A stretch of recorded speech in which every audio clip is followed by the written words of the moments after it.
Obrigado aí, Ministério de Música.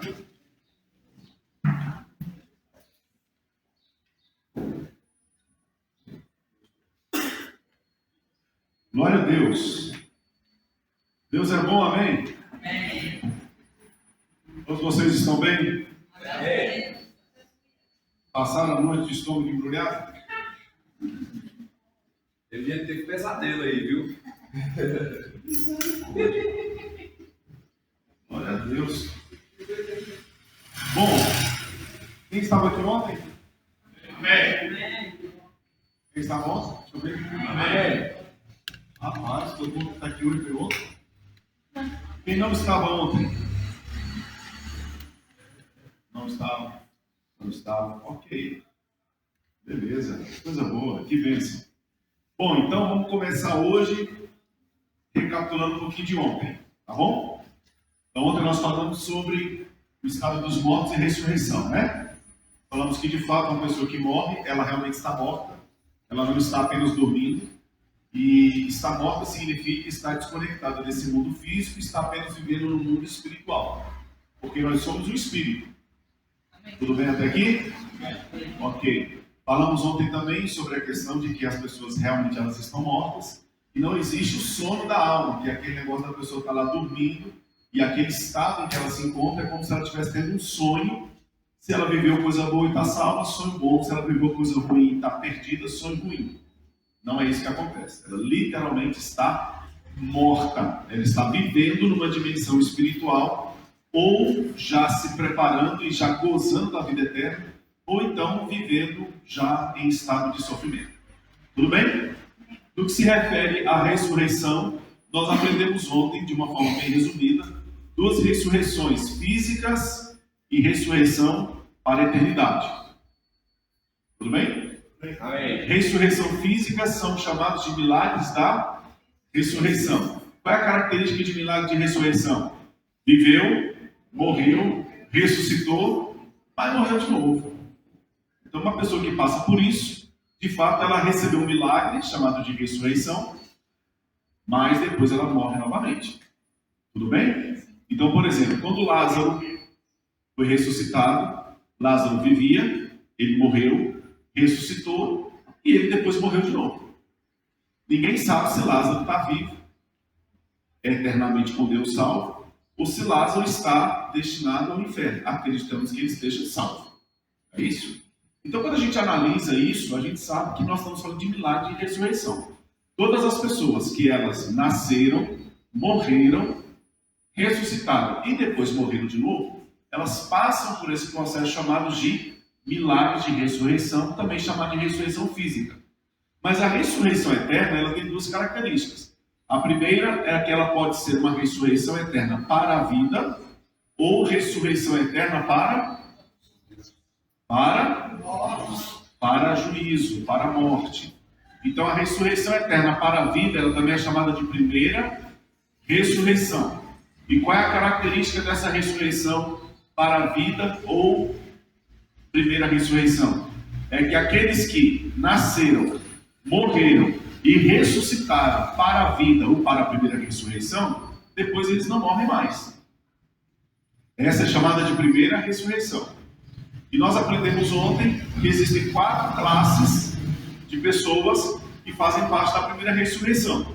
Porque elas nasceram, viveram, morreram, elas ressuscitaram ou vão ressuscitar e elas não vão morrer mais.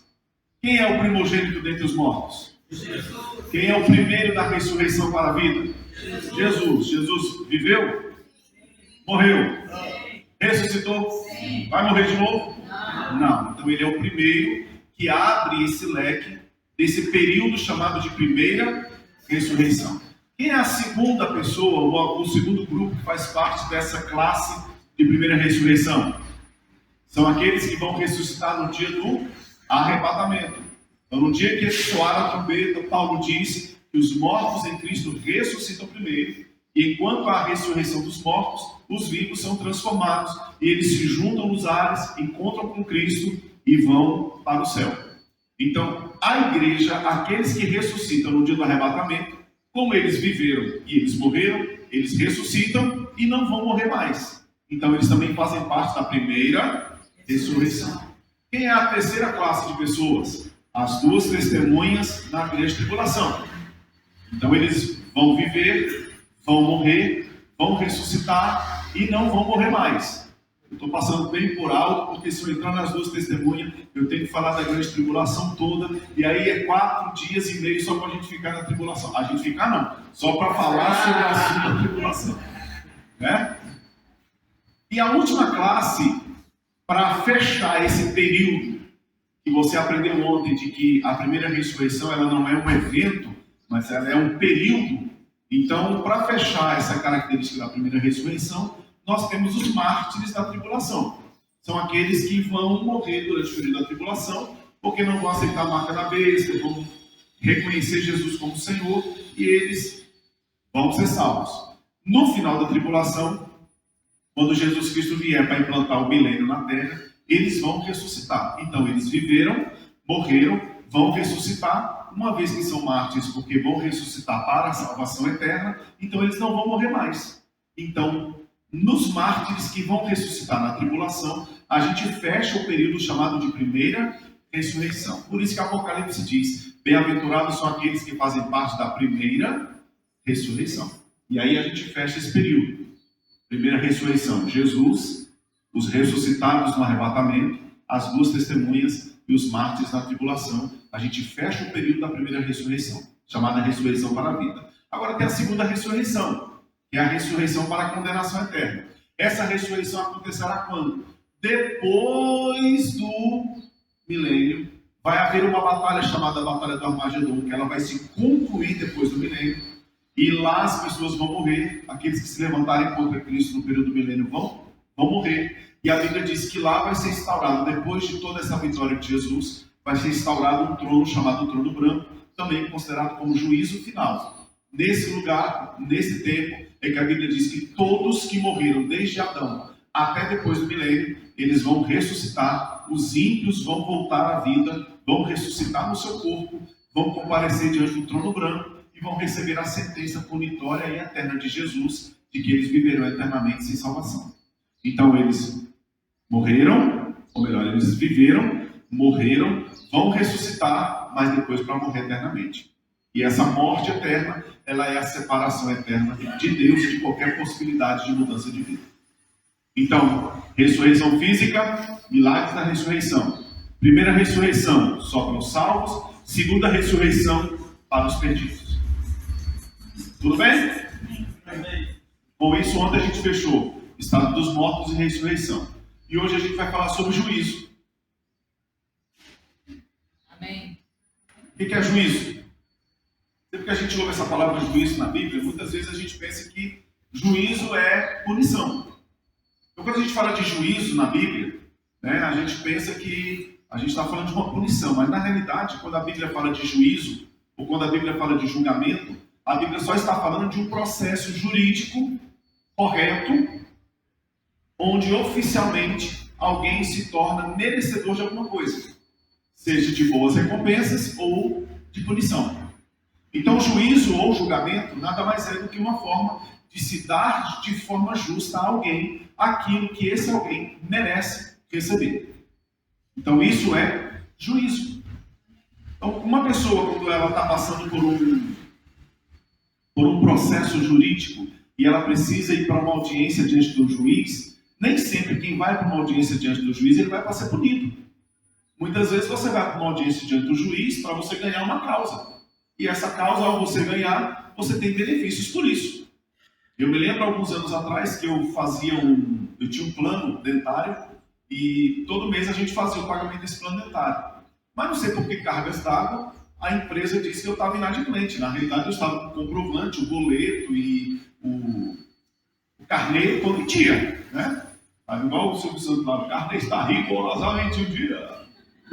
Tudo ok.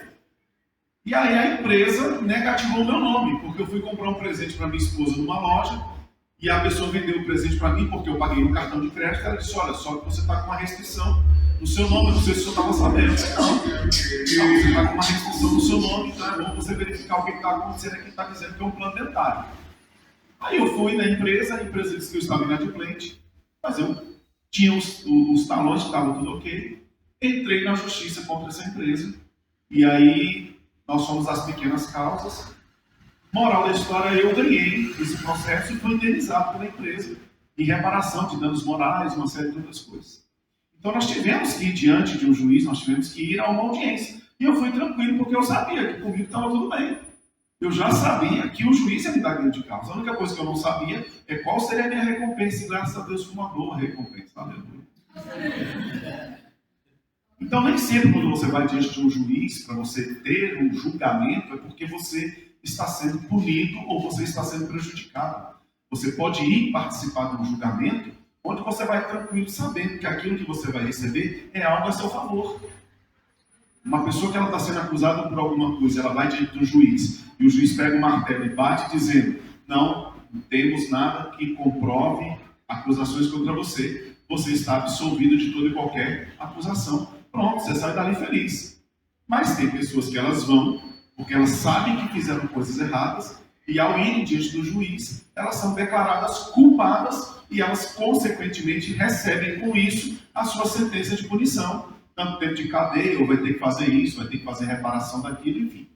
O que a gente só precisa entender é que quando a gente olha na Bíblia julgamentos, nós não estamos falando de um Deus que está querendo causar maldade para alguém.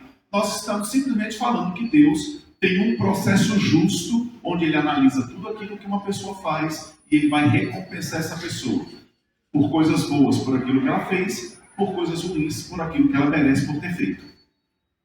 Está claro isso para você? Agora, detalhe, já que Deus vai me julgar por aquilo que eu faço, então eu preciso fazer coisas boas para receber um bom julgamento. Não. Você não precisa fazer coisas boas para receber um bom julgamento. Porque você não vai receber um bom julgamento por coisas boas que você faz para ter. Porque algumas pessoas pensam que no dia do julgamento, Deus vai determinar se ela vai ser salva ou se ela não vai ser salva. A determinação da salvação é algo que já vai estar definido no dia da morte ou do arrebatamento dessa pessoa. Então você não tem que fazer alguma coisa para você ser salvo. Você faz as coisas porque você tem consciência da sua salvação.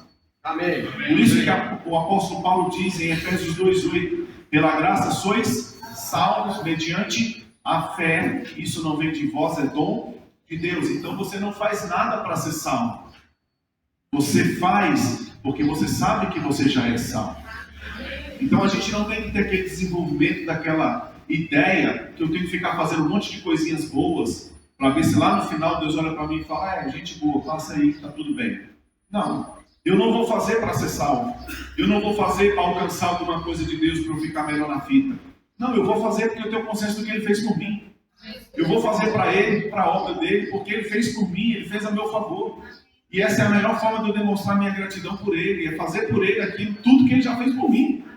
É tentar fazer um pouquinho de tudo aquilo que Ele fez exageradamente pela minha vida. Paulo chega ao ponto de dizer que se Ele morreu a nossa morte, então nós temos que viver a sua vida. Isso. Então essa é a nossa grande responsabilidade.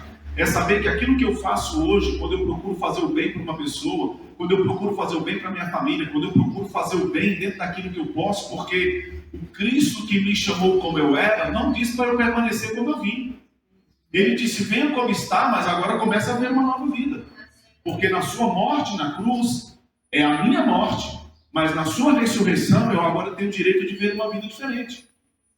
Quantas pessoas queriam talvez hoje ter o desejo ou tinham a vontade de poder fazer um reset na sua vida? De poder startar e começar de novo. Dizer assim: não, apaga e vamos começar do zero. Quando uma pessoa aceita Jesus, é isso que acontece. A vida passada dela foi apagada. E a partir dali é uma nova criação. É uma nova pessoa. Então quando eu olho para a eternidade, eu tenho que pensar assim: eu não vou ter obras para que eu seja salvo. Mas as obras vão ser uma consequência natural da consciência que eu tenho, de que eu já estou salvo nele. E quando eu tenho essa consciência de que eu estou salvo nele, isso muda tudo. É como uma mulher que acha: agora eu casei, né? Eu tenho que lavar, eu tenho que passar, eu tenho que cozinhar, porque afinal de contas eu casei, né? Uma mulher que tem essa mentalidade, ela vai ser a pior esposa da face da terra. Ela vai fazer a comida, mas o marido vai aqui, come, coma lá, coma rápido, que eu tenho que lavar a louça. Dá vontade de pegar o prato e devolver. Não, eu sou indigno de comer uma comida dessa. Agora, quando você casa com a consciência de que você é casado, você sabe que as suas tarefas vão ser resultados naturais da sua decisão. Eu casei, então eu lavo a louça com alegria. Meu Deus, que bom lavar a louça. Meu maridão está aqui, olha que alegria. O cara que casa, ele casa com a alegria de saber, meu Deus, eu estou trabalhando, levando comida para minha casa, no final da tarde vou chegar na minha casa, minha esposa me receber com alegria e dizer assim, meu herói chegou, o homem da minha vida chegou, meu príncipe encantado, que nunca perde o encanto, mas cada dia se encanta mais ainda, eu fico mais encantado por ele. Eita, é uma maravilha. Por que faz isso? Porque não casa com uma mentalidade de obrigatoriedade, mas casa com o sentimento de que tem que fazer um dever cumprido. E é isso que a gente tem que ter em relação a Deus, em relação à sua palavra. Então eu não vou ter obras para eu ser salvo, mas porque eu sou salvo, eu tenho consciência que a melhor coisa que eu posso fazer é alguma coisa por Ele. Porque Ele já fez tudo por mim. Amém. Amém? Então, quem sabe você pode começar a desenvolver isso hoje. Sempre fique se perguntando o que eu posso fazer para tornar essa pessoa do meu lado abençoada. Quem sabe se você amanhecer assim, você vai começar a tornar a vida da sua esposa, do seu marido melhor, dos seus filhos melhor, dos seus pais melhor, das pessoas que trabalham com você melhor. O que eu posso fazer para deixar a vida do meu patrão mais abençoada?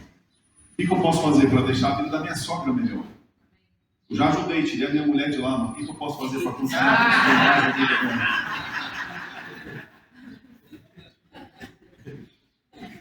Bom, vamos lá. Então, quando a gente pensa em juízos, quando a gente pensa em julgamentos, essa mentalidade que a gente tem que ter. Um processo correto de coisas que a gente precisa fazer para estarmos recebendo o resultado justo. Deus é justo? Amém. Ou Deus é injusto? Deus é justo ou injusto? Justo. E o que é ser justo? Fazer o que é correto. Ser justo é dar o que quer? Não. Então ser justo é dar o que alguém quer? Não. Ser justo é dar o que alguém merece por aquilo que ela fez. Então, percebem como no plano de Deus, Deus nos criou de forma autônoma, responsável, livre, porque é só isso que torna Deus justo. Quando você se torna digno de receber aquilo que você merece. Então Deus não é justo porque Ele é Deus, é todo santo. Claro, isso também. Mas a justiça de Deus é caracterizada porque no final das contas, você vai receber o que você mereceu. A minha esposa é aposentada da Secretaria de Educação em Brasília, Distrito Federal. E durante 26 anos ela foi professora. Ela aposentou com seus 51 anos, não, com 50 anos, e ela trabalhou 26 anos, desde os 24 anos ela trabalhou na Secretaria de Educação. E por várias vezes chegava o final de ano e ela vinha para casa com a mesma frase. Amor, fulaninho disse que eu repeti ele, reprovei ele. E muitas vezes o aluno tem essa ideia. Não gosto daquele professor porque aquele professor me repetiu. Aquele professor me reprovou. E um dia um pai com um aluno foi conversar com ela. Ela disse, meu senhor, deixa eu só dizer uma coisa para o senhor.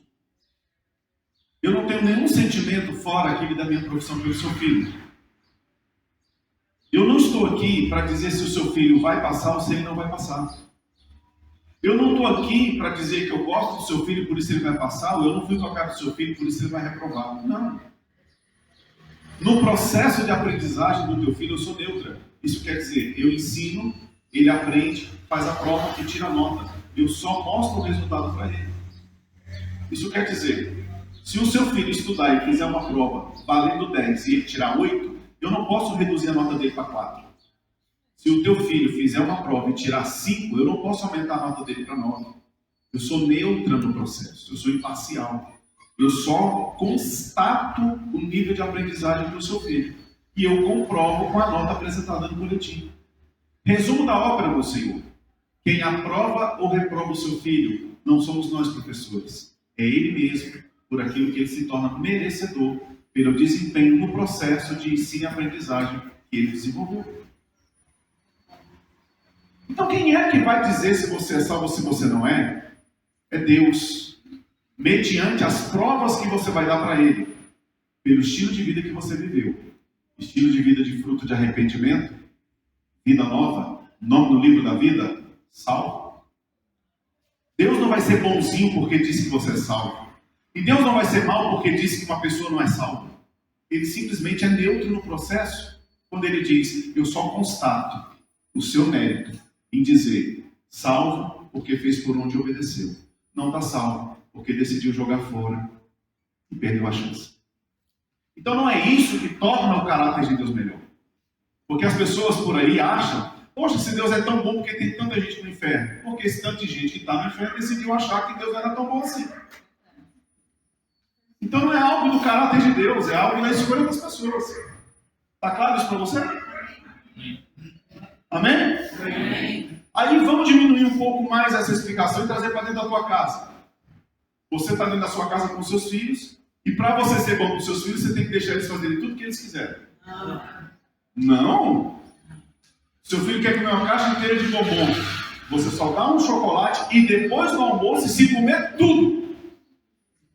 Mas você é ruim porque você não deu a caixa inteira de bombom. Não é isso que funciona? Por que eles pensam isso? Porque a ideia de bondade é uma ideia errada. A ideia de bondade das pessoas é aquilo que me agrada e me satisfaz, independente das consequências que isso me traz.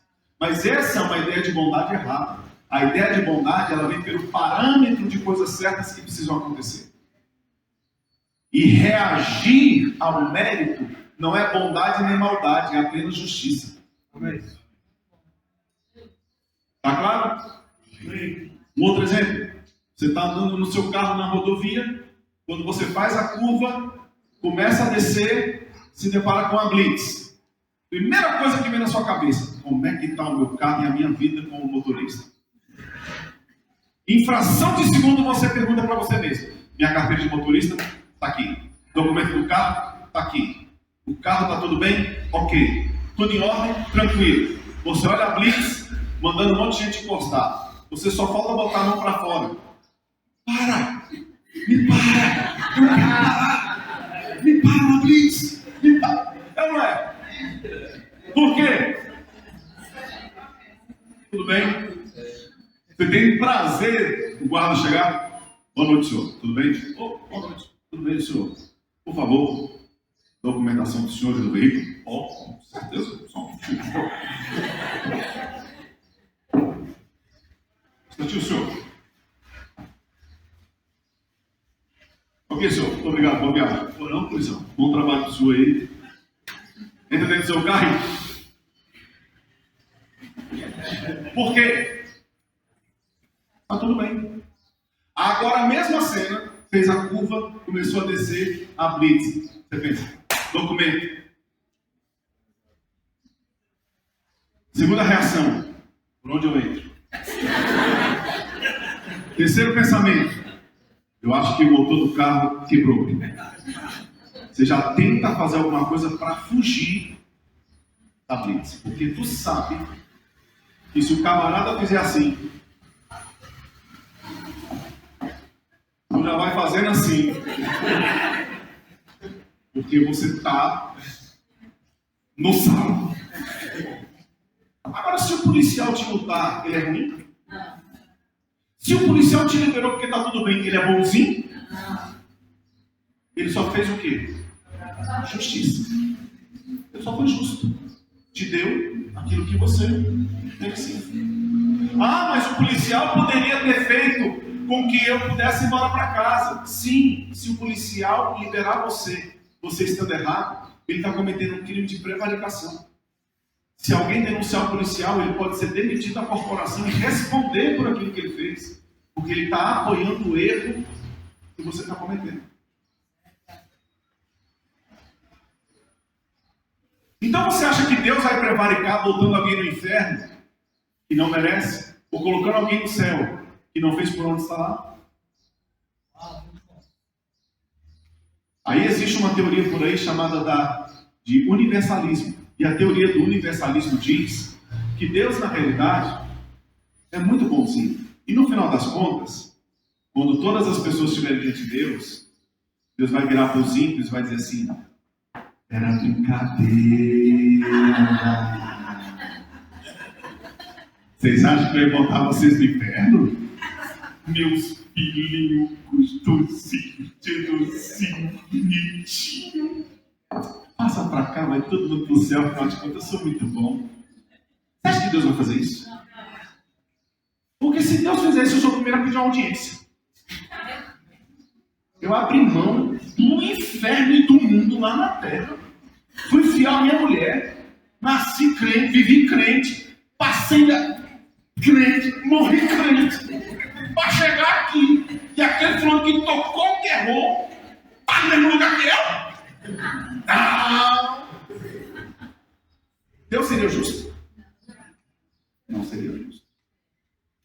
Então diga: Deus é justo? Deus é justo. Diga de novo: Deus é justo. Deus é justo. Diga mais uma vez: Deus é justo. Deus é justo. Então a justiça de Deus não é seu excesso de bondade ou seu rigor de punição. A justiça de Deus é dar o que merece.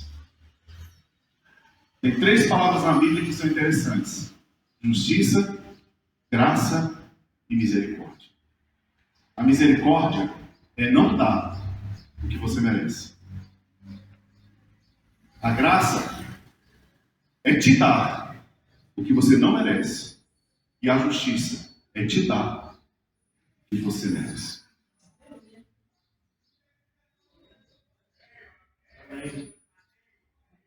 Bom, mediante isso a gente precisa entender alguns julgamentos na Bíblia. Então, a Bíblia fala de 6 julgamentos. Quantos? 6 julgamentos. O primeiro povo a ser julgado por Deus vai ser a igreja. O segundo povo, os mártires. O terceiro povo, judeus. O quarto povo, gentios. Quinto povo, o diabo e os seus jagunços, seus capetas, seus demônios. E o sexto povo, todos os ímpios. Então diga: igreja, mártires, judeus, gentios, espíritos malignos e os ímpios. 6 julgamentos estão determinados por Deus. E o primeiro povo a ser julgado é quem? A igreja. Então vamos começar falando da igreja, porque a própria Bíblia diz que o julgamento começa pela casa de Deus. Nós seremos os primeiros a sermos julgados. Eita, e agora? Você imagina quem sentado no banco do juiz? Quando é que esse julgamento vai acontecer? Presta atenção. Quando a igreja for arrebatada, algumas coisas vão acontecer, a gente não tem como entrar em detalhes pormenores, mas preste atenção.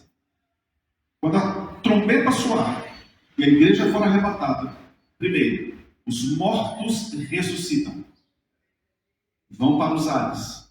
Os vivos são transformados, se juntam com a igreja e elas vão para um evento no céu chamado Tribunal de Cristo. No Tribunal de Cristo, a igreja será julgada. Enquanto a igreja vai passar pelo Tribunal de Cristo, e depois ela vai entrar em um momento chamado Bodas do Cordeiro. É um momento onde, depois do julgamento da igreja, ela se une eternamente com Cristo. Esse período vai durar aproximadamente 7 anos. Enquanto a igreja vai passar pelo Tribunal de Cristo e pelas Bodas do Cordeiro, na terra vai acontecer um período chamado de tribulação. A tribulação vai ser dividida em 2 períodos. O primeiro período de 3 anos e meio, chamado de princípio das dores. E o segundo período de 3 anos e meio, chamado de grande tribulação. Isso vai durar 7 anos. É o período de tribulação. Então, vamos voltar um pouquinho. Mortos salvos ressuscitam no arrebatamento.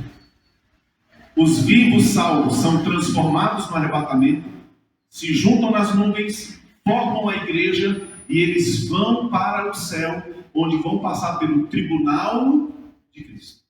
E o que vai acontecer no Tribunal de Cristo? A igreja será julgada. Onde? No tribunal de Cristo. Por que a igreja será julgada no tribunal de Cristo? Porque no tribunal de Cristo a igreja realmente vai receber os seus galardões.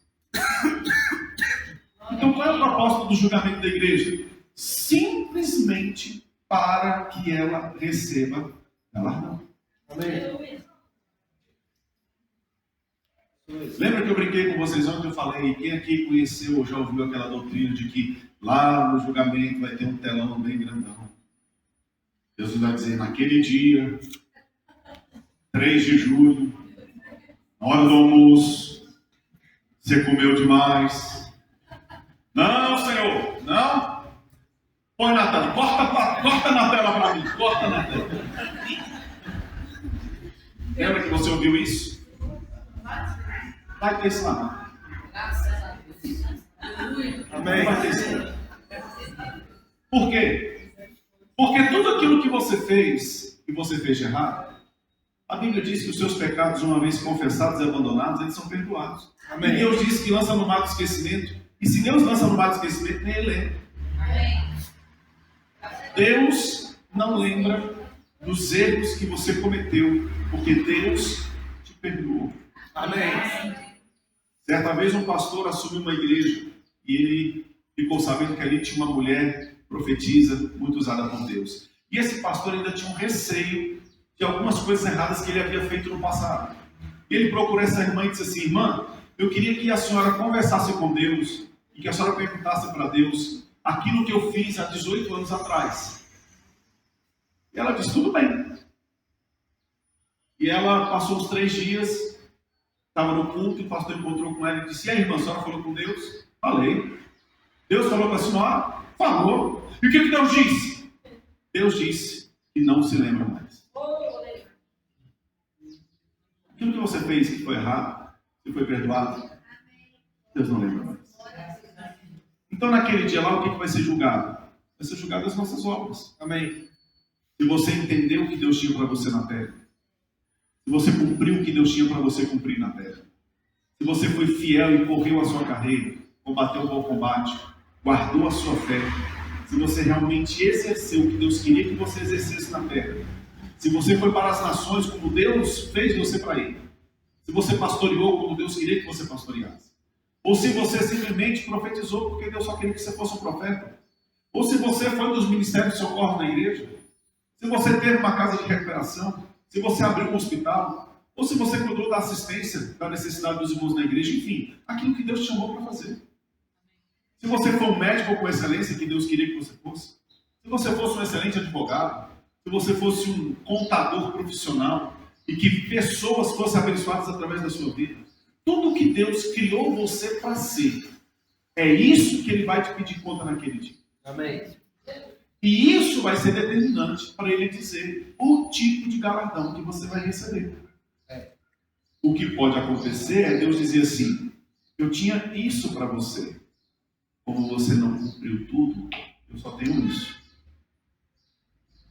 Mas tu está saindo do privilégio, porque de qualquer forma tu está salvo? Amém. Então recebe da glória e entra para o descanso do teu Senhor. Amém. Ok? Então essa será aquilo que vai reger o ambiente do julgamento da igreja. Tudo certo?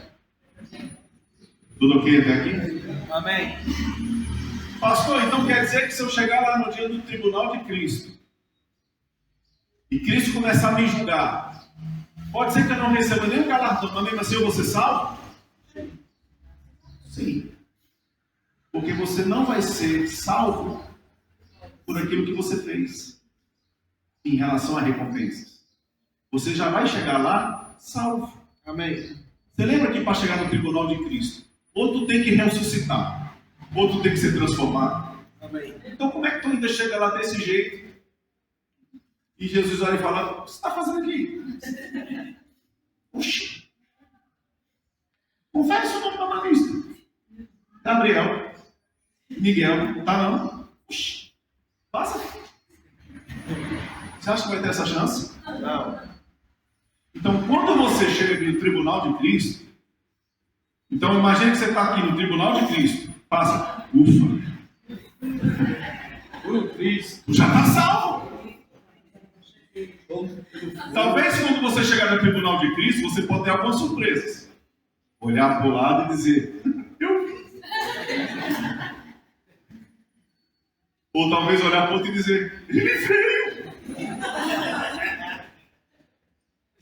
Ou talvez procurar alguém e dizer, aquela pessoa não veio. Talvez você pode ter algumas surpresas. Mas na realidade, quem chega no tribunal de Cristo já passou pelo arrebatamento. Se morreu, já ressuscitou para a vida eterna.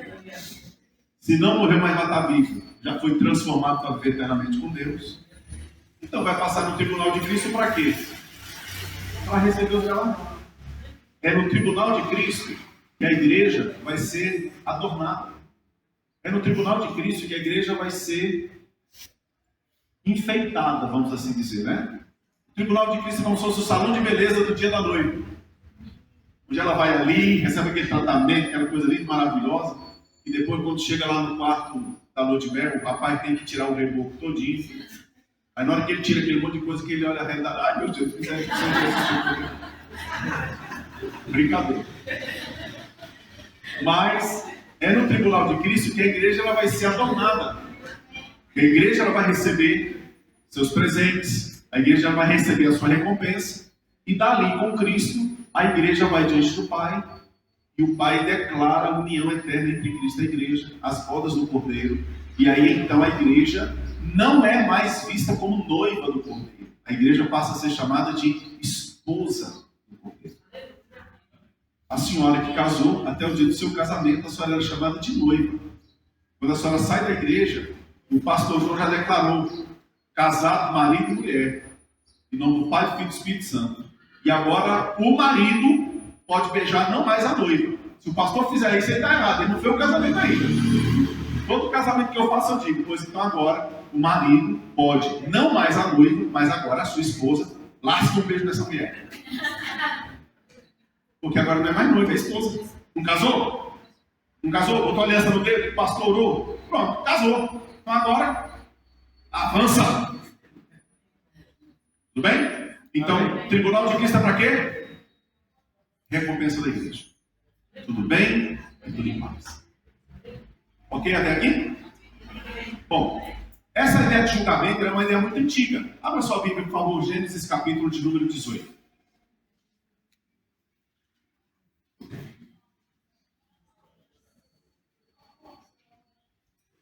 Verso 25.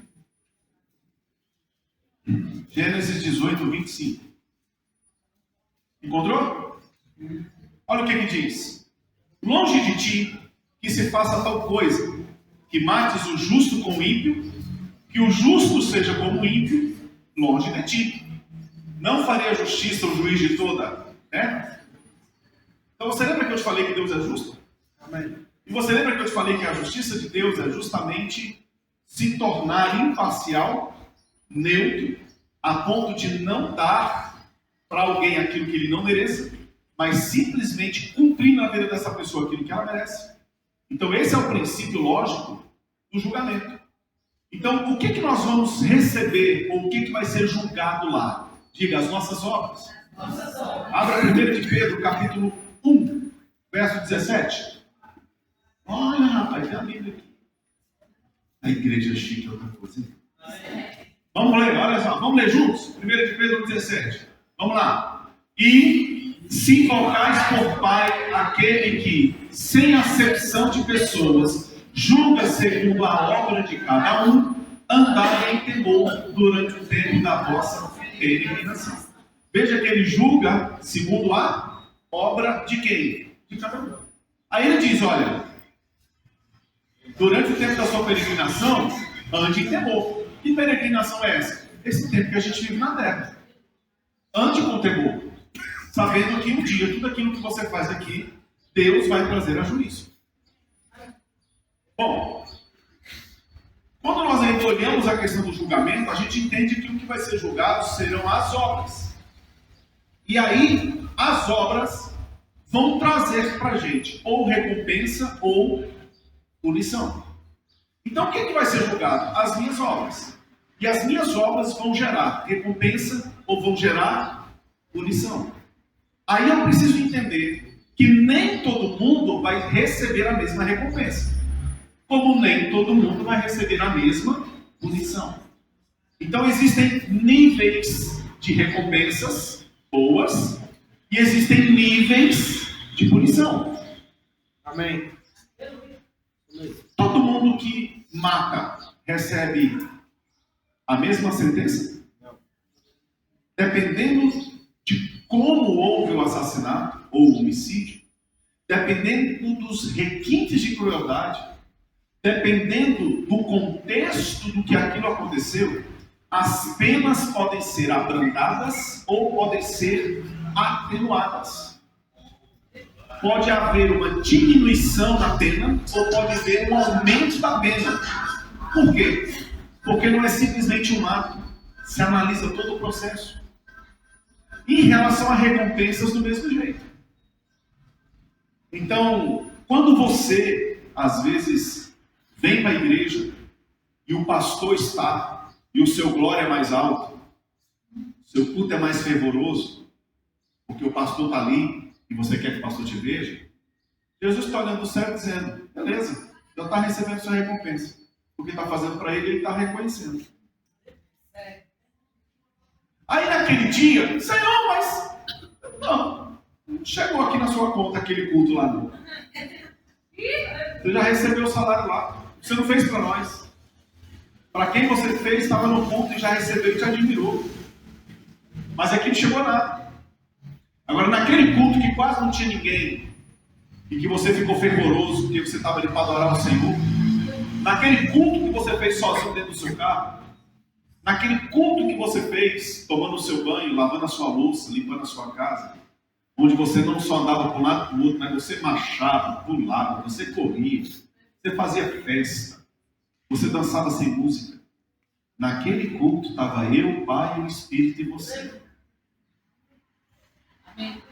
Não tem como eu deixar você ser uma recompensa por aqui. Quando você vai dar oferta e você faz questão de pegar o lobinho e vir com ele assim.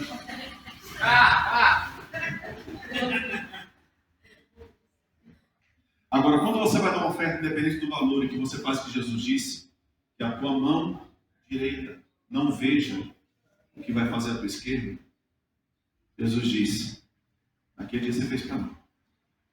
Amém. Eu pastorei um irmão que ele tinha banca na feira. E toda vez que ele ia dar oferta, ele vinha pelo corredor central. E ele pegava aquele bolo de dinheiro, porque o feirante ele dobra o dinheiro no meio, né? E ele junta o dinheiro todinho. E ele vinha contando aquele dinheiro no corredor da igreja. E quando chegava na frente, o miserável pegava a nota mais amassada que tinha. Ele pegava aquela remendada com durex. Puxava a bichinha assim. Naquela que tinha nota de R$1, aquela verdinha de R$1. Você lembra? E tinha a cara da moeda de R$1. Ele lá. E ele ia lá e voltava. Ainda virava para trás assim. E ia sentar. Ele já está no Senhor, creio eu. Já está na conta a recompensa. Se vai receber ou não. O que ele fez, Deus vai julgar. Então, quando você pensar em fazer alguma coisa, primeiro pergunte para você: para quem eu estou fazendo? Quando você está dando uma carona para alguém, para uma família, não é para o sexo oposto, para uma família, procure entender se você está fazendo aquilo porque você está se amostrando, se você está fazendo aquilo porque você quer que alguém te veja bacana na igreja, ou se você está fazendo aquilo por amor àquela pessoa. Quantas vezes eu disciplinei meus filhos e eu chorei mais do que eles? Na hora da disciplina, irmão, eu tirei os atrasados. Mas depois que eu entrava para o quarto, meu coração estava rasgado. Eu não queria fazer aquilo, mas eu precisava fazer aquilo. Então, sempre que você for fazer alguma coisa para alguém, se pergunte: por que eu estou estou fazendo isso e para quem que eu estou fazendo. É isso que vai fazer a diferença. Naquele dia. É isso que vai fazer a diferença. Amém? Então, quando você pega um copo d'água para dar para alguém, esses dias eu vi um vídeo que eu achei interessante. Até em tom de brincadeira o pessoal fez o vídeo. A mulher levanta para ir na cozinha. Aí o marido fala assim: amor, já que você está de pé para ir na cozinha, a mulher deita no chão e sai se parecendo uma lagarta, sai se rascando. Quer dizer, ela está indo para a cozinha, mas não está de pé. Então ela não precisa pedir favor nenhum. Aí eu fico pensando: rapaz, é de um coração duro uma pessoa dessa. Sempre que você for fazer, se pergunte: para quem eu estou fazendo? A Bíblia diz que a gente que trabalha tem que trabalhar como se fosse para o Senhor. Então eu não vou ser o último a chegar na minha empresa, tem que ser um dos primeiros. Amém. Amém. Eu sei que eu tenho um patrão aqui, mas eu faço para aquele patrão lá. Eu não vou ser o primeiro a sair. Vou cumprir meu horário. Amém. Ah, mas o meu patrão é crente, é brother da igreja. Ele vai até me aliviar, porque ele sabe que no final de semana eu fui puxado lá na igreja. Na segunda-feira eu posso chegar atrasado, porque ele também estava lá no culto, ele viu tanto que eu trabalhei. Não, aí você vai chegar mais cedo. Ele diz assim: rapaz, você está cansado, chegou mais cedo. Sim, eu estou fazendo para o Senhor. Eu estou fazendo para o Senhor. Estou trabalhando para o Senhor, entendeu? Eu sou empregado do Senhor. Aí depois reclama porque não trabalha. Depois reclama porque ninguém contrata. Depois reclama porque ninguém dá oportunidade. Pelo amor de Deus, se dê oportunidade. Bom, então vamos continuar. Por conta das recompensas e dos níveis, a gente precisa entender aquilo que a nossa vida vai estar alcançando diante do Senhor. Mateus capítulo 11, versículo 22 e versículo 24. A gente aprende ali Jesus falando sobre a questão dos níveis de recompensa e daquilo que a gente vai estar recebendo. Mostrando que nem todo mundo vai receber a mesma coisa e nem vai receber a mesma quantidade. Porque não está em Deus determinar a quantidade, está na pessoa fazer por onde receber. Olha o que diz o versículo 22 de Mateus 11. E contudo vos digo que no dia do juízo haverá menos rigor para Tiro e Sidom do que para vós outros. Veja que ele diz menos rigor. Ele não disse que não haverá rigor, mas ele disse menos rigor. Se ele diz que haverá menos rigor para Tiro e Sidom, é porque ele diz que haverá mais rigor para o outro. Versículo 24. Digo-vos, porém, que menos rigor haverá no dia do juízo para com a terra de Sodoma do que para contigo. Mais uma vez ele fala de níveis de juízo. Vão receber juízo, mas um vai receber menos e outro vai receber mais. Lembra que eu falei aqui sobre a questão do homicídio? De acordo com aquilo que aconteceu, as penas podem ser aumentadas ou diminuídas? Bom, Mateus 23, 14 diz assim: ai de vós, escribas e fariseus, hipócritas, porque devorais as casas das viúvas e para justificar fazeis longas orações. Olha o que ele disse: por isso sofrereis juízo mais severo ainda.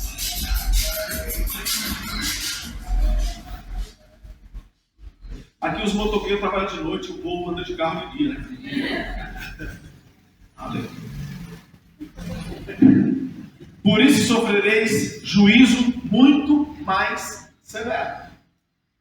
Então veja que ele fala de juízo mais severo, como que se não fosse o suficiente apenas já recebeu o juízo ou a punição, ou apenas recebeu o juízo, que é a recompensa. Isso ainda tem níveis. Então você pode receber mais ou você pode receber menos, de acordo com o estilo de vida que você vive. Bom, então eu falei para você sobre 6 tipos ou 6 julgamentos que acontecerão durante o final dos tempos. Qual é o primeiro julgamento? Da igreja. Esse julgamento é chamado de quê? Tribunal de Cristo. Qual é o segundo julgamento? Dos mártires. Terceiro julgamento. Gente. Judeus. Judeus. Quarto julgamento. Gentios. Quinto julgamento. Espíritos malignos. E o sexto julgamento. Sexto julgamento. Ímpios. Então nós temos basicamente nessa ordem, nós temos então as fases que esses julgamentos vão acontecer. Agora preste atenção. Vou falar isso aqui para poder liberar vocês para o intervalo.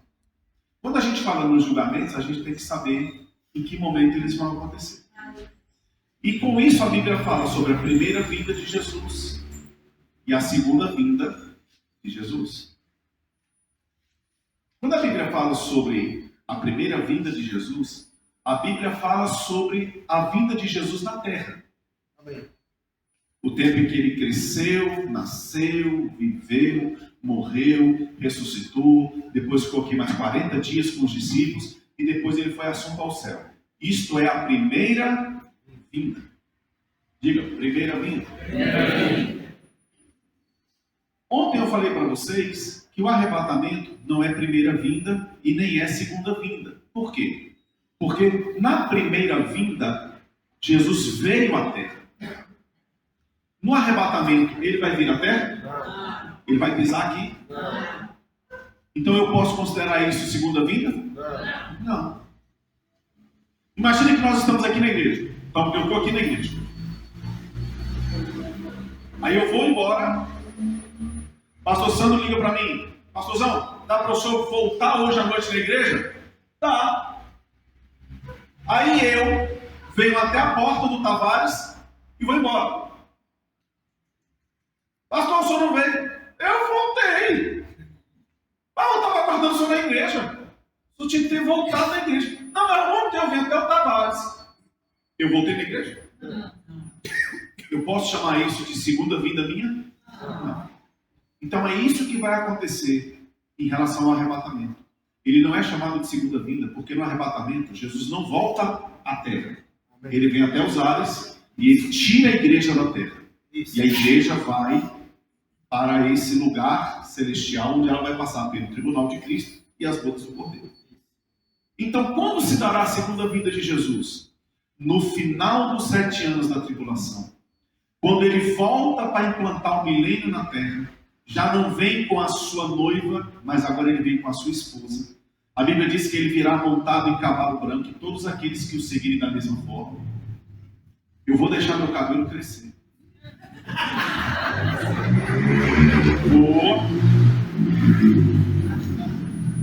Eu vim montado no cavalo. Tem subchões voaçando. Você viu o Thor? Mais ou menos parecido. Jesus na frente e eu.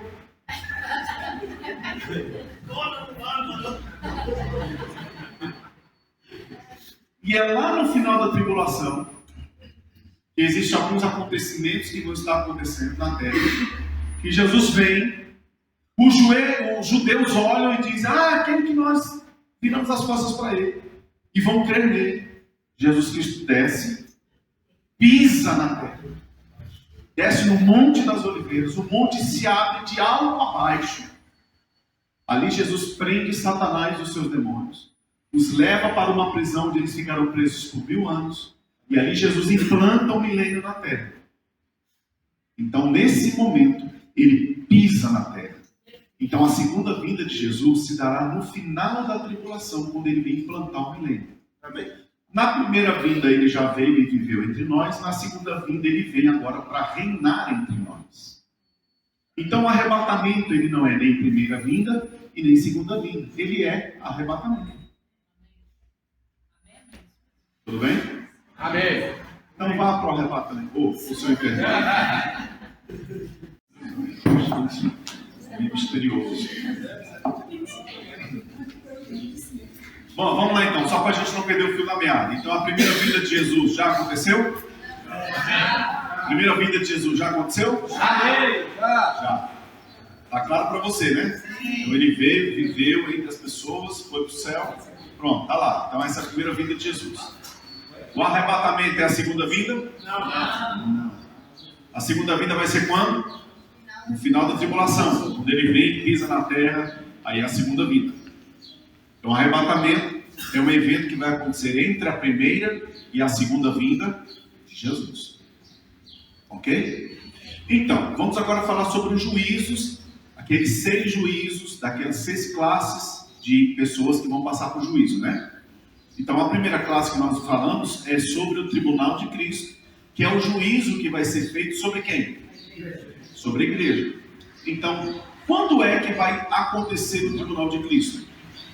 O tribunal de Cristo ele acontecerá no ato do arrebatamento. Quando a igreja for arrebatada, na glória ela já começa então a passar pelo tribunal de Cristo, que é o juízo onde Jesus vai julgar a igreja pelas suas obras. Então, o arrebatamento acontece antes da primeira vinda ou depois da segunda vinda?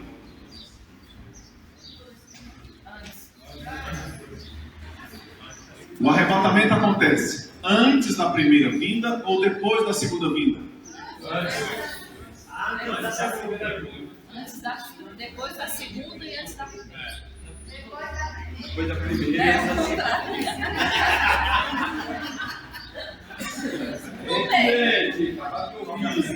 No intervalo.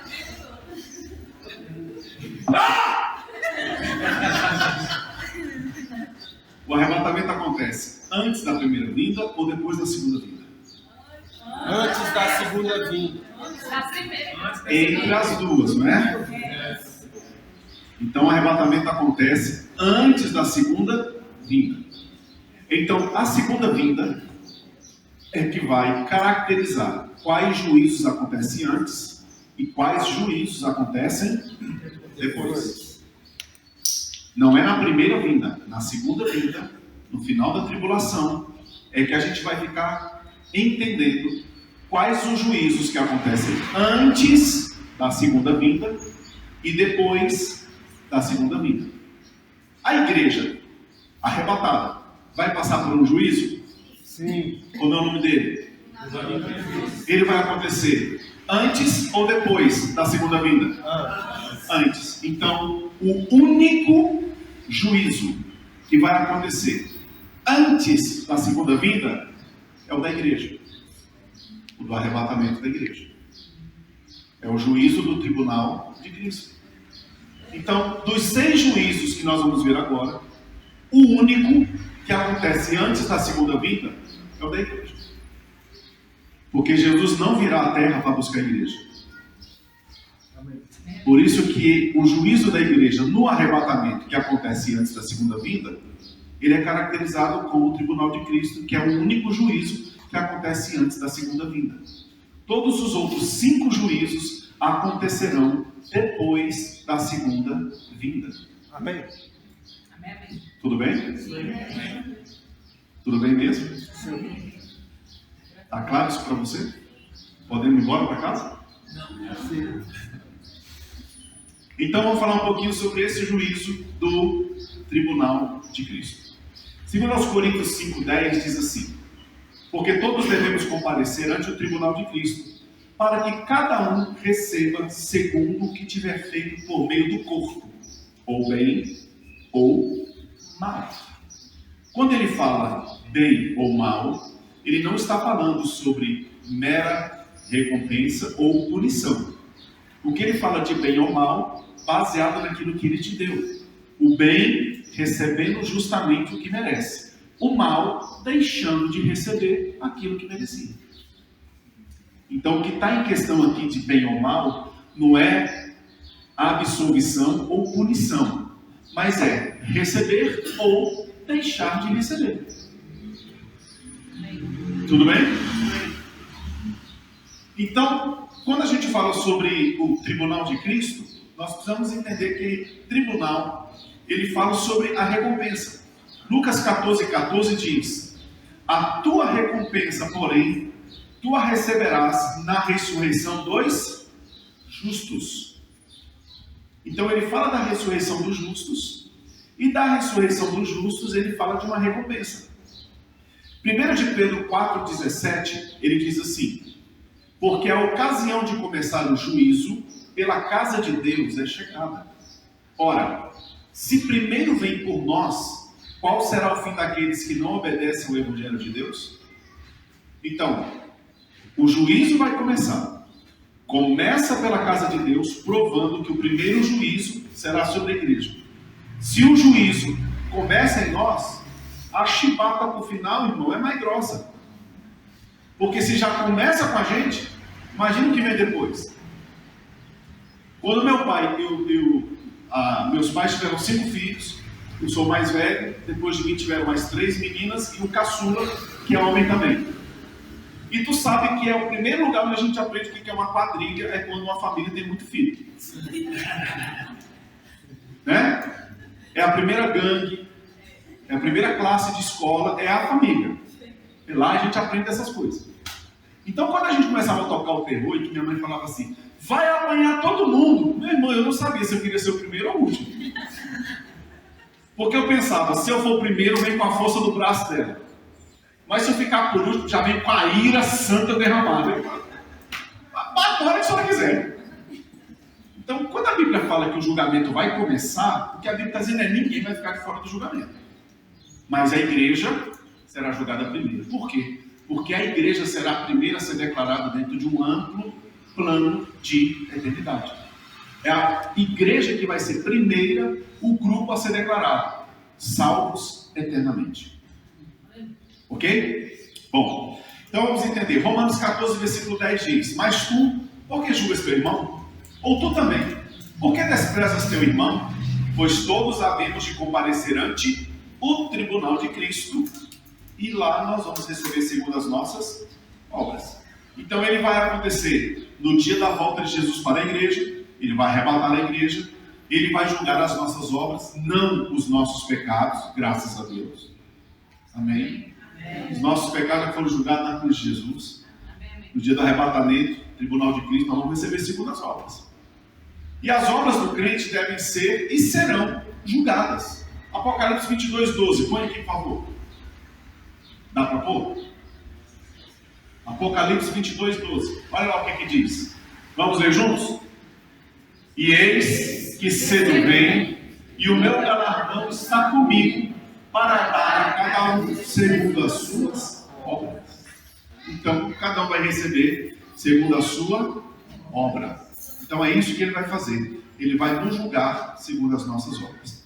1 Coríntios 4, 5 diz assim, portanto, nada julgueis antes de tempo, até que o Senhor venha, o qual também trará à luz as coisas ocultas das trevas, manifestará os desígnios dos corações, e então cada um receberá de Deus o louvor. 2 Timóteo, põe para mim, capítulo 2, versículo 20. 2 Timóteo 2, 20. Olha só o que diz. Ora, numa grande casa não há somente vasos de ouro e de prata, mas também de pau e de barro. Uns para a honra, outros, porém, para desonra. Espera aí só um pouquinho. Algumas pessoas olham esse texto e falam assim, não, Deus criou uns para honra, criou outros para desonra. E aí baseiam nesse texto para falar sobre a predestinação. E dizer assim, não, aqueles que estão envergonhando o Evangelho foram criados para desonra. E aqueles que estão honrando o Evangelho foram criados para honra. Isso pode ser um pensamento que aconteça quando a gente faz uma leitura rápida, equivocada, inconsequente e irresponsável do texto. Porque você não pode ter uma ideia baseada apenas no versículo. É por isso que quando você olha um texto, você precisa se atentar no contexto. Isso quer dizer, onde que começa e termina aquele assunto que está sendo tratado naquele versículo. E para isso, muitas vezes, a gente tem que ler alguns versículos anteriores, alguns versículos posteriores, talvez a gente tenha que ler alguns capítulos, quem sabe tem que ler até o livro todo, ou até procurar referências em outros livros, para entender o que aquele texto está falando. Lembra que eu falei ontem da manga? Você só sabe que manga é quando você entende o contexto da frase, onde aquela palavra está inserida. Então é da mesma forma como você consegue entender um texto, sempre olhando o contexto. Então a gente não pode só olhar um versículo e sair criando ideias dentro desse versículo. Por exemplo, quando a Bíblia diz que o ladrão vem para matar, roubar e destruir, Mas Jesus vem para dar vida e vida com abundância. O ladrão lá é o diabo? Não. João 10,10 não fala do diabo. Fala do mercenário, que eram os líderes religiosos da época, que só estavam querendo tirar do povo aquilo que lhes era de proveito. E Jesus disse: eu não vim para tirar nada de vocês no seu pecado. Eu vim ao ponto de dar a minha vida por vocês, porque é isso que o pastor faz. O mercenário, quando vê o perigo, foge. Mas o bom pastor dá a vida pela ovelha. Então ele se coloca em contraposição aos judeus religiosos da época, que só queriam extorquir o povo, mas não queriam fazer aquilo que a Bíblia ensinava. Agora, isso é o sentido real do texto, literal.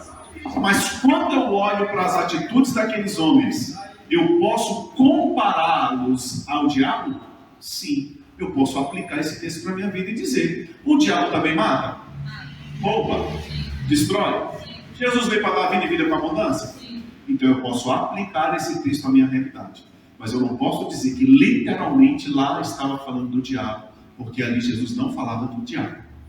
Ele falava dos líderes religiosos daquela época. Tudo bem? E assim existem tantos outros casos bíblicos, que se a gente fosse um dia vir para cá só para desmistificar umas besteiras que a gente ouve, ficaria aqui uns 2 dias também falando só sobre isso. Então quando a gente olha para esse texto, ele fala vaso para honra e vaso para desonra.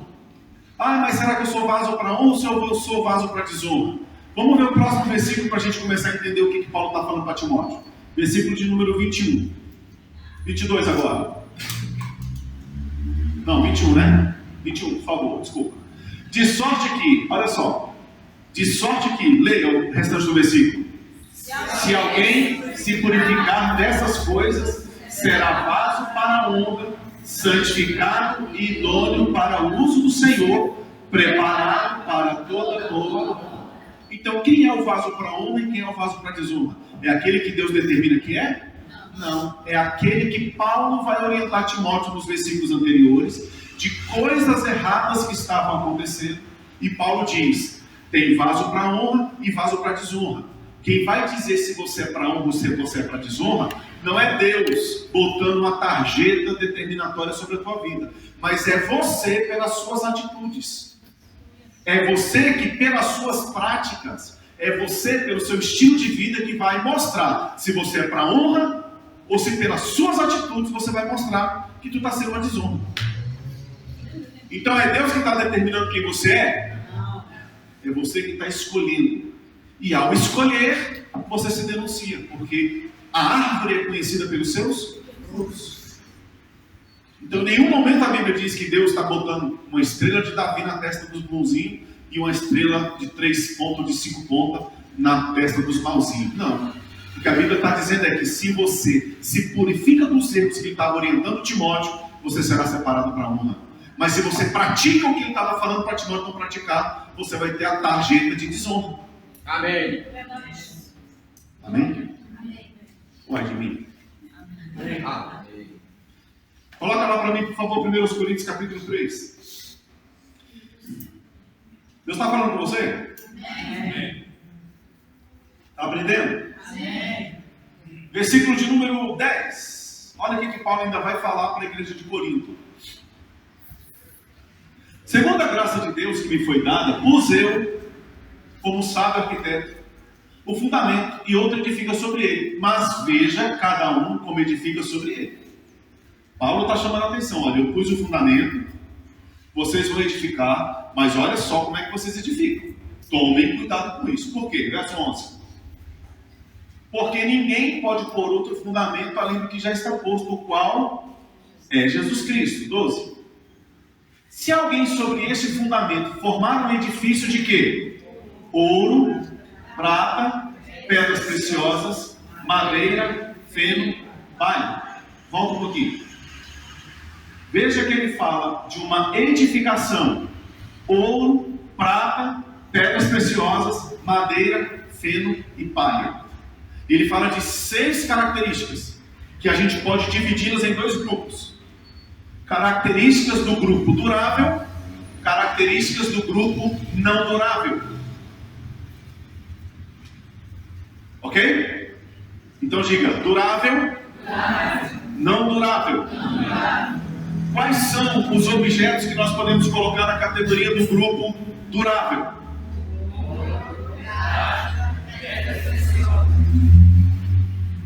Palha não? Feno? E a madeira? Então quais são as características do grupo não durável?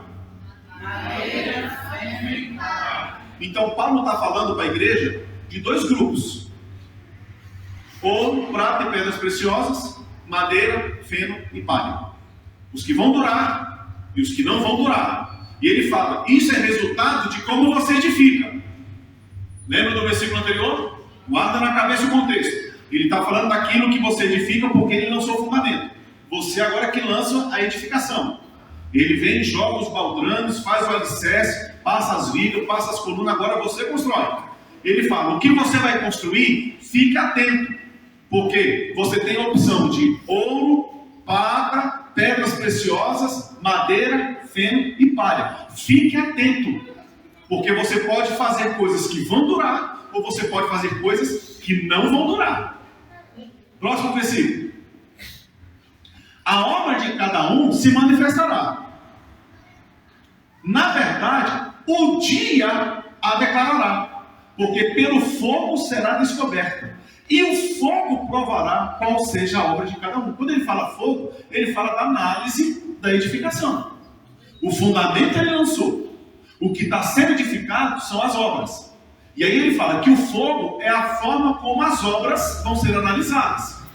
E todas as obras vão passar, as duráveis e as não duráveis. E é o fogo que vai dizer se a obra vai durar ou se a obra não vai durar. Se ela vai gerar galardão ou se ela vai gerar perda de galardão. Porque tudo vai passar no fogo. Ouro, prata, pedra preciosa, madeira, feno e palha. Próximo versículo. Se a obra que alguém edificou nessa parte permanecer, esse receberá o quê? Galardão. Então aquilo que você fez, eu fiz palha, beleza, aleluia, passou pelo fogo. O que acontece com a palha quando passa pelo fogo?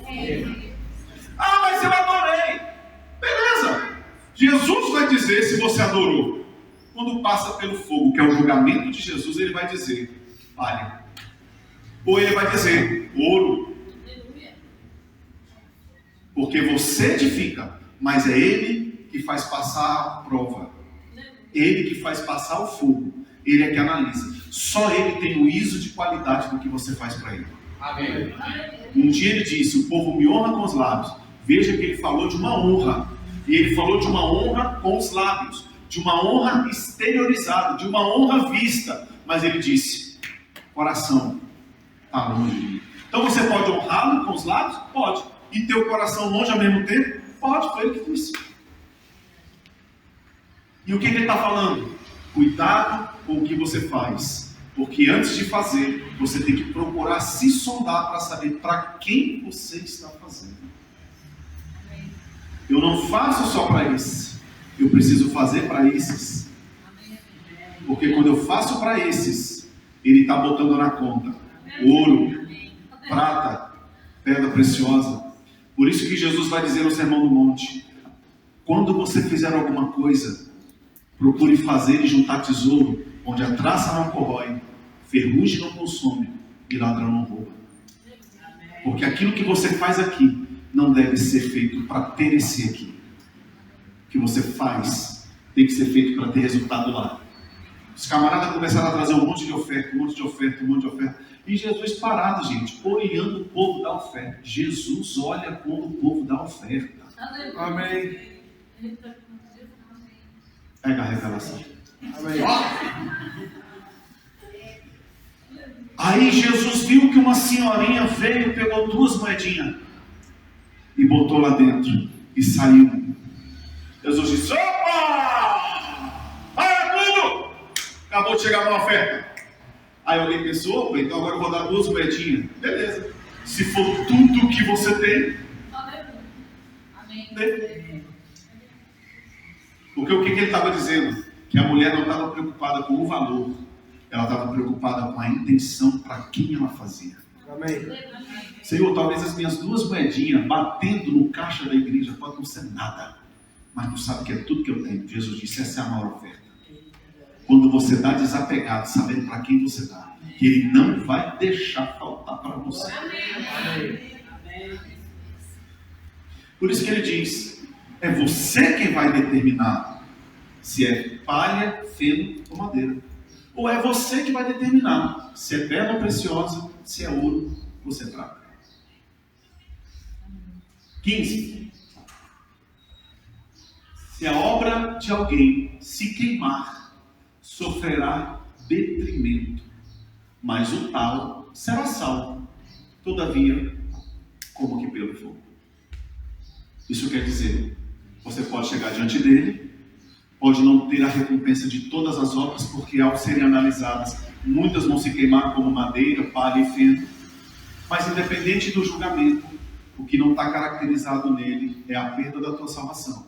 Talvez só não a obtenção de algumas recompensas. Mas ele disse, vai ser salvo, ainda que seja pelo fogo. Amém. Mas vai ser salvo.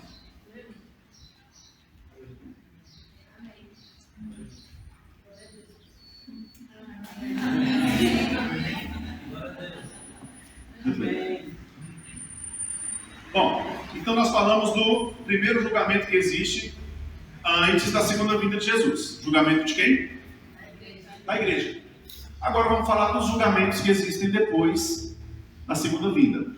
Quais são eles? Mártires, judeus, gentios, os espíritos malignos e os ímpios. Ok? Então, como é que será o julgamento deles? Primeiro, os mártires dos 7 anos da tribulação. A Bíblia diz que eles, no final da tribulação, vão ressuscitar. E ao ressuscitarem, lembra que eles fazem parte da primeira ressurreição? Ao ressuscitarem, eles vão receber segundo as suas obras.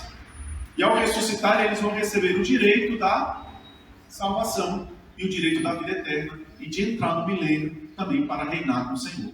Então esse é o julgamento dos mártires. É quando eles ressuscitam e Jesus diz, tudo que vocês fizeram vai redundar em bênção para vocês, salvação para vocês. Então entrem e façam parte do milênio para reinarem com o Senhor. Ok? Quem são o segundo grupo a ser julgado agora? Diga, judeus. E é aqui no julgamento dos judeus que nós temos a parábola das 10 virgens. Eu falei tanto na parábola das 10 virgens e você foi para casa, poxa, mas o pastor deixou a gente com um gostinho das 10 virgens na boca. Não vai falar nada. Claro que eu vou falar agora. Quando você ouve a parábola das 10 virgens, algumas coisas você precisa entender. Eu já até falei algumas ontem, mas vou repetir hoje, para que fique bem conectado na sua mente o raciocínio. Primeiro, quando o noivo casa, entupiu.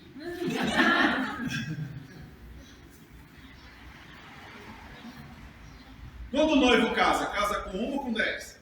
Com uma.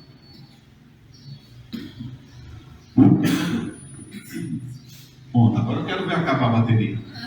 Mas foi energia. Aí é demais, né? Então, quando o noivo casa com quantas? Com uma. Então, quando Jesus fala dessa parábola das 10 virgens, o que Jesus Cristo está fazendo é pegando o exemplo de um casamento e dando para o povo de Israel o entendimento do que vai acontecer com o povo judeu, partindo dessa comparação da realidade com o casamento. Então, quando Jesus fala sobre essa parábola, ele falava sobre algo que para aquelas pessoas era muito tranquilo deles entenderem. Por quê? Porque era comum naquela época o noivo marcar a data do casamento. Quando o noivo ia se casar com uma moça, ele olhava para a moça e dizia assim: eu agora vou preparar tudo para a gente. Quando tudo estiver pronto, eu venho te buscar. Mas o noivo pegava uma pessoa da sua confiança, um servo da sua casa. E esse servo, ele era o eunuco. E ele pegava esse servo que o conhecia, que sabia tudo sobre ele, e ele colocava esse servo para morar com a noiva. Alguma coisa semelhante? Ele pegava o servo, colocava... Rapaz, que igreja chique. Deixa eu pegar com tudo.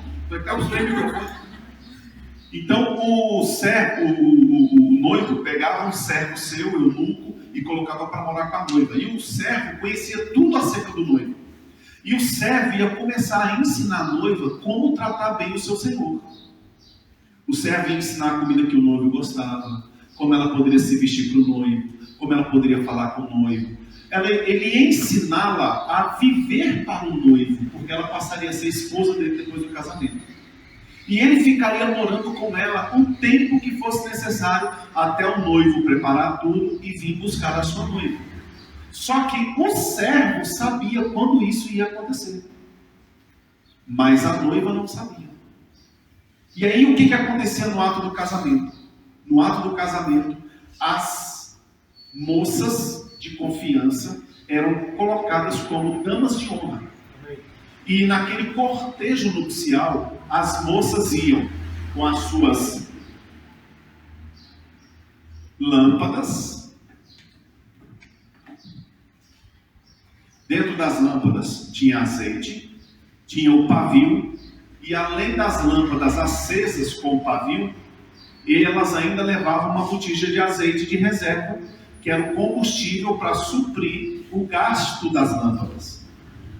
E aquelas meninas ficavam preparadas, prontas para o cortejo nupcial. Quando o noivo vinha, era feito um alerta: eis o noivo, sai ao seu encontro. Como as meninas não sabiam se o noivo viria de dia ou se ele viria de noite, elas tinham que manter a lâmpada com azeite e combustível suficiente. Porque se o cortejo fúnebre acontecesse à noite, elas precisavam iluminar o caminho, mostrando que agora o casal teria um caminho de luz, de paz e de coisas certas. Não viveriam de forma errada. Amém. Então as moças eram responsáveis por mostrar o caminho do noivo. Quando o noivo vinha, antes de qualquer coisa que as pessoas soubessem, primeiro ele passava na casa da noiva, no segredo e no silêncio. Pegava a noiva, colocava na sua carruagem. O noivo e a noiva iam no seu carro de luxo. E o seu amigo se tornava o arauto, que começava a andar pelas ruas dizendo: eis o noivo, sai ao seu encontro. Quando falava eis o noivo, sai ao seu encontro, ele já estava convidando as pessoas para acompanhar o casamento. Porque o noivo e a noiva já estavam no carro, indo para o casamento. Então, quando Jesus vai usar essa expressão e vai usar essa rotina, o que ele está dizendo é isso: que Israel teria a responsabilidade de olhar e reconhecer em Jesus como a igreja a forma correta de existência eterna. Israel deveria olhar e deveria perceber que Jesus Cristo tem um propósito de se casar, de viver eternamente. Mas Israel deveria estar de prontidão para que não perdesse esse tempo, onde o Senhor estaria dando a eles a oportunidade de terem a vida, de terem a salvação. E aí é onde entra a situação das meninas. Como o noivo demorou, anoiteceu, o que elas começaram a fazer? Dormiram. Só foram as doidas que dormiram? Não. As prudentes dormiram também? Sim. Dormiram. Todas eram virgens ou só as doidas que perderam a virgindade? Todas eram virgens. Todas dormiram? Todas dormiram. Todas tinham lâmpadas? Sim. Tinham azeite na lâmpada? Sim. Tinha um pavio aceso? Sim. Tinha luz? Não tinha. Mas então qual era diferente das doidas com as prudentes? É que as doidas não tinham a botija de reserva, mas as prudentes tinham. O que as prudentes estavam dizendo? Não importa quanto tempo ele demora, e não importa a caminhada que a gente vai ter, nós temos azeite suficiente para acompanhar o que ele quer. Amém. O que as doidas estavam dizendo? Só estou esperando ele voltar e acabar isso logo. Não tenho o suficiente. Se ele demorar, eu não consigo acompanhar. Como é que elas demonstravam isso? Através da vida delas. 5 trouxeram reserva, outras 5 não trouxeram reserva. O que acontece? O noivo chega. Quando o noivo chegou e disseram: eis o noivo, saiu ao seu encontro. Todas acordaram? Sim. Todas pegaram suas lâmpadas? Todas ouviram a voz? Todas levantaram, todas começaram a segui-lo, mas começaram a perceber que no caminho as lâmpadas das doidas começaram a se apagar e elas não tinham reserva. E as prudentes tinham. Vieram para as prudentes e perguntaram: Senhor, amiga, me dá um pouco do teu azeite. E elas disseram: não podemos dar para você, porque vai faltar para a gente e vai faltar para vocês também. Vão e comprem o que é necessário para você continuar na sua caminhada, mostrando para o noivo que você o considera. Elas foram e compraram, mas quando elas voltaram, eles já tinham entrado para o casamento. Quando eles entraram para o casamento, elas bateram na porta. Abre-nos a porta, Senhor. E eles disseram: não vos conheço. Não sei quem são vocês. Então o que é que Jesus ensina nessa parábola? Ele não está falando com a igreja, porque a igreja está com ele. A igreja caminha com ele. A igreja está vivendo com ele. Nessa parábola ele está falando com os judeus na tribulação. Muitos vão olhar e vão reconhecer. E vão perseverar em crer nele. E vão passar pelo que passar, mas não vão abandoná-lo. Ao passo que muitos não vão considerá-lo. Vão virar as costas para ele na tribulação. E depois, quando caírem na realidade, já vai ser tarde demais, porque ele não vai poder fazer mais nada. Então, esse é o julgamento dos judeus no período da tribulação. Amém. Tudo bem? Terceiro julgamento da tribulação é de quem? Dos gentios. Lá em Mateus capítulo 25, também ele continua falando sobre o julgamento dos gentios. E qual será o julgamento dos gentios? O julgamento dos gentios estará fundamentado na forma como os gentios na tribulação vão tratar o povo judeu aqui.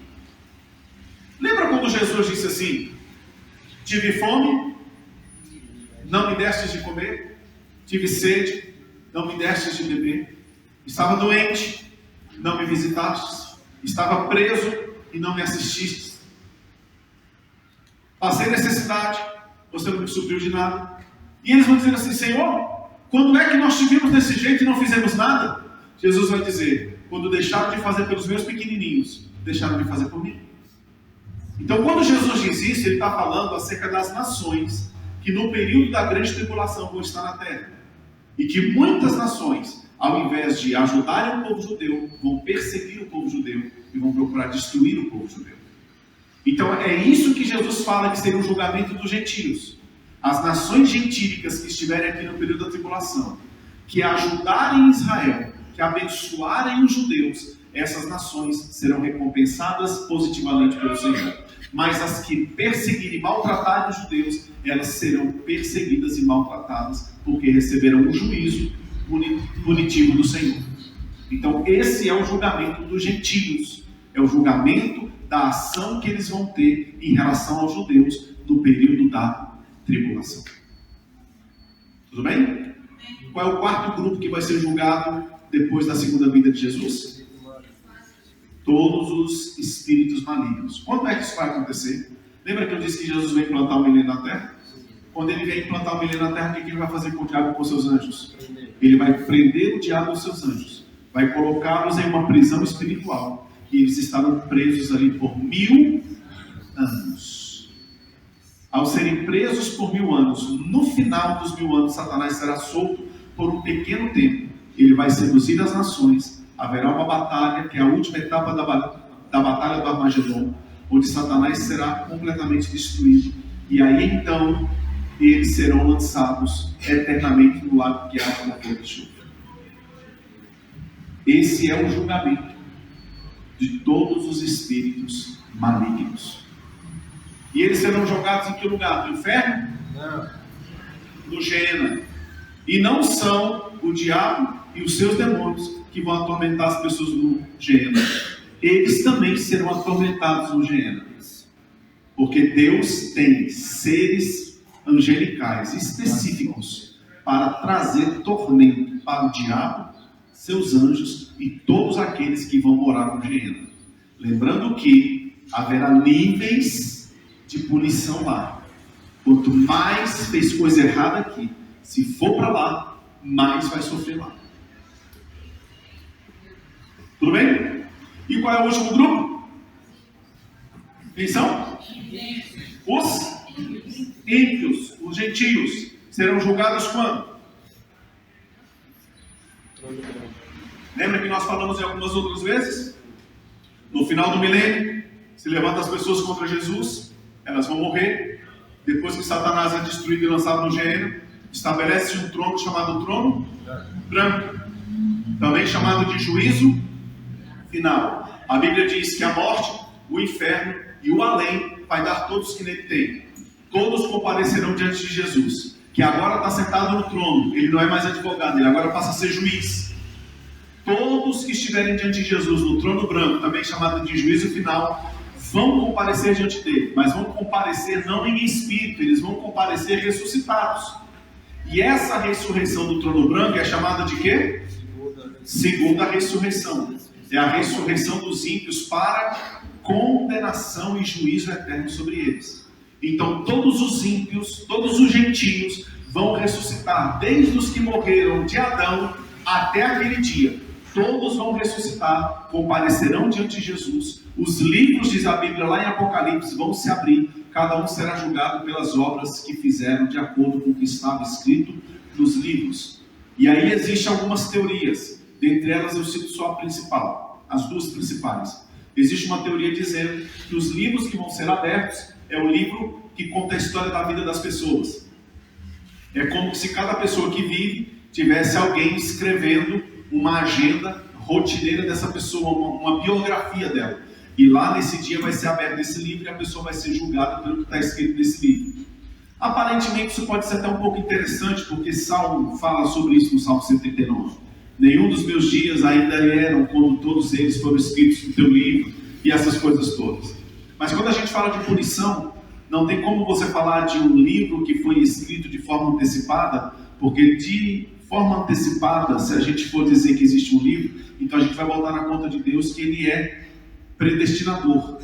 E na realidade, o livro que Deus escreveu a nossa vida é o plano e o projeto que Deus tem para nós. Amém. E pode ser que esse plano e projeto seja cumprido ou talvez não seja cumprido. Não é uma predestinação de Deus, mas é um plano que Deus tem para a vida das pessoas. Então, a segunda teoria diz: quais são então os livros que serão abertos? E nós seremos julgados conforme o que está escrito nesse livro. E quem não tem o nome escrito no livro da vida vai ser julgado. Então esses livros que serão abertos lá e que vão julgar as pessoas por aquilo que elas fizeram, contrário ou de acordo com o que está no livro, é esse aqui, ó.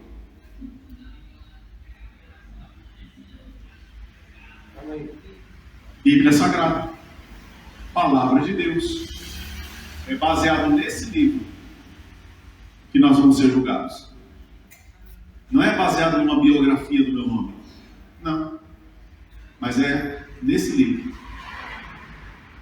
A igreja foi analisada pelo que estava escrito no livro. Os ímpios vão ser julgados pelo que está escrito no livro. Amém. Se cumpriu, se não cumpriu. Se guardou, se não guardou. Essa é a fundamentação jurídica. É a base. É o Código Civil, Penal. Tudo está aqui.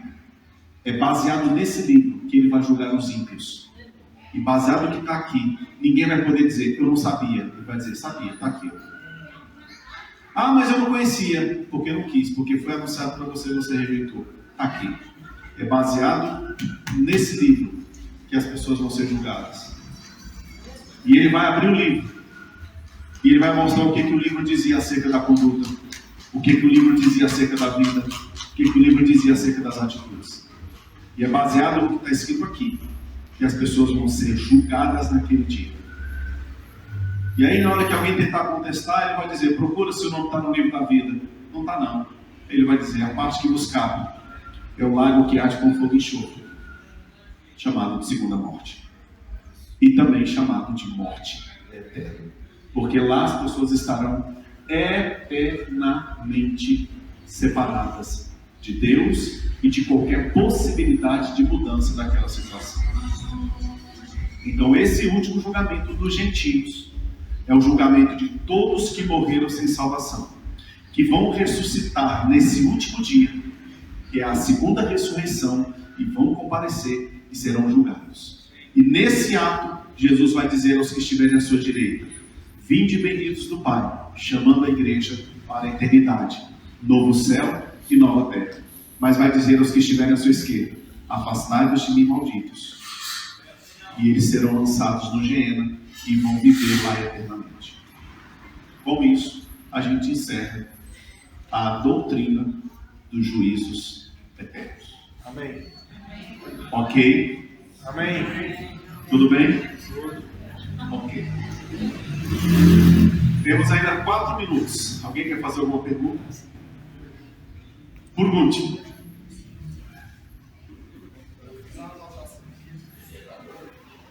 Eu disse que não tem como Cristo, não. Que as pessoas que participaram do tribunal de Cristo estarão salvas, né? Mas segundo Coríntios 5:10 diz que porque todos devem comparecer no tribunal de Cristo para que cada um receba segundo o que é feito por meio do corpo, o bem e o mal. Dessa forma, aí a pergunta que está, dessa forma, o mal, as ações más que fizeram daqueles que estão no tribunal de Cristo serão perdoados devido à misericórdia de Deus. E aí eu poderia usar o 1 Coríntios 3,15, o senhor também relatou que se a obra de alguém se queimar, sofrerá detrimento, mas tal será salvo, ou da vida como foi. Vamos começar de trás para frente. Não tem como relacionar os dois textos, porque quando ele fala que vai ser salvo que pelo fogo, ele fala de uma salvação. Então, na realidade, as pessoas que mesmo tendo as suas obras queimadas, mas as que serão queimadas são apenas as obras que serão caracterizadas como palha, feno e madeira. Então, eu não posso dizer que uma pessoa terá todas as suas obras queimadas. O que eu posso dizer é que existe a possibilidade de algumas coisas que ela fez ser comparada a esse material perecível. Mas possivelmente algumas coisas que ela fez vai ser comparadas com esses materiais duráveis. Então, ao comparecer e ter obras queimadas, não quer dizer que serão todas as obras que essa pessoa praticou. Algumas coisas podem ser queimadas e eu dizer, isso não tem efeito para o seu galardão eterno. Mas em contrapartida, isso aqui tem. Então, talvez a pessoa tinha uma expectativa aqui, mas a expectativa dela vai ser suprida aqui. Não quer dizer que será aqui. E voltando para o texto que você perguntou no início, quando Paulo fala sobre comparecer diante do tribunal de Cristo para receber o bem ou o mal, Paulo não fala sobre punição ou recompensa, pecado ou santidade. Quando ele fala em comparecer diante do tribunal de Cristo, ele está se referindo à igreja. A igreja que comparece ao tribunal de Cristo, ela já está salva. Então não existe essa possibilidade de comprometer a sua salvação estando no tribunal de Cristo. O que existe é a possibilidade de, estando no tribunal de Cristo, receber o bem, que seria as recompensas, ou não receber as recompensas, que é o que ele chama de mal. Seria apenas não receber aquilo que você tinha como expectativa. Ah, mas eu tinha isso aqui como expectativa, mas de repente não recebeu. A Bíblia chega ao ponto de falar sobre as parábolas dos talentos. Quem tinha 5, granjeou, recebeu mais 5, foi para 10. Ele diz, servo bom e fiel. O que tinha 2, granjeou, recebeu mais 2, servo bom e fiel. O que tinha 1, enterrou. Ele disse, mal e negligente. Então, esse seria o mal. Você deixar de ganhar aquilo que Deus queria te dar, mas por conta de não ter cumprido com o teu propósito, de não ter alcançado o teu objetivo, você deixou de ter. E como a gente entende que é o contexto onde está diante do tribunal de Cristo, não tem como comprometer salvação, não tem como comprometer absolutamente nada. Lá, por exemplo, não terá inveja gospel. Rapaz, o fulano está muito galardão, eu só estou com esse aqui. Misericórdia, Jesus. Não. Lembra que eu falei que o julgamento dele é justo? Eu recebi justo e vou sair lá contente. Foi justo. Independente da quantidade, foi justo. E é esse o sentimento que uma igreja lavada, remida, perfeita e santa vai ter no tribunal de Cristo. Porque no total a igreja será recompensada. Bom, mais alguma pergunta? Eu tenho uma pergunta para fazer para você. Onde eu vou almoçar hoje? Brincadeira. Gente, nenhuma pergunta? Nenhuma dúvida? Fale agora ou então pergunte para o pastor Santo depois. Tudo em ordem? É porque entenderam tudo ou porque não entenderam nada? Tudo em ordem, então? Tudo em paz? Então, só fazendo um breve resuminho, em relação ao estado dos mortos, eles estão conscientes, acordados, vivendo numa dimensão como o espírito que eles são. O corpo está sepultado. E em relação às ressurreições, ressurreição física, milagres da ressurreição. Ressurreição eterna, dividida em duas partes. Para a vida ou para o juízo. Punição. Ok? Primeira ressurreição para a vida. Segunda ressurreição para o juízo. E a primeira ressurreição não é um evento. Ela é um período de tempo. Onde ela começa com Jesus, que viveu, morreu, ressuscitou e não morre mais. E todos que têm esse estilo de vida, primeira ressurreição. Jesus, os ressuscitados no arrebatamento, as duas testemunhas e os mártires na tribulação. Certo? Encerra a primeira ressurreição. Segunda ressurreição é essa que nós acabamos de falar agora, julgamento dos gentios, que vai acontecer só lá no final, no trono branco, o juízo final. Ok?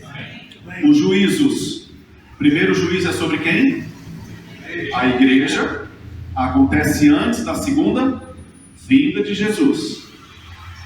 Quando? No arrebatamento. Tudo bem? E os outros 5 juízos acontecem depois da segunda vinda. Qual é o primeiro? Mártires, judeus, gentios, os espíritos malignos e os gentios. Tudo bem, gente? Obrigado, amo vocês, obrigado por essa oportunidade. À noite vamos estar aqui 18 horas. Não falte, venha, traga mais alguém, porque à noite, se Deus permitir, eu vou falar para você sobre Apocalipse.